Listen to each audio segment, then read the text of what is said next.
Sawubona lethi kuhleli Ndlela TV sikubingelele. Nazi sikuphathele zona.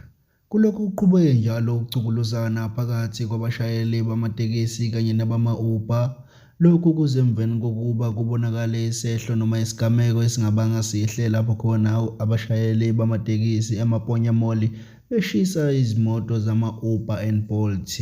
Kanti kungemuva nje kuke kwaba nesigameko esibonakala ezinkundleni zokuxhumana lapho khona kube khona abashayeli bama-Uber akhombisa ukuthi ube nokuhlasela ehlaselwa umshayeli bamatekisi balimaza yena baphinde balimaza nemoto yakhe. Kanti abanikazi bama-Uber and Bolt babe sebenxusa ukuba ubheke icele angenelele njengongqongqoshe wamaphoyisa ukhuza lesihlava ngoba uma ngabe kungenjalo umlilo uzopholiswa ngomunye umlilo kubheke ekutheneni kuye ngokuya kubanjwane ngey'hluthu.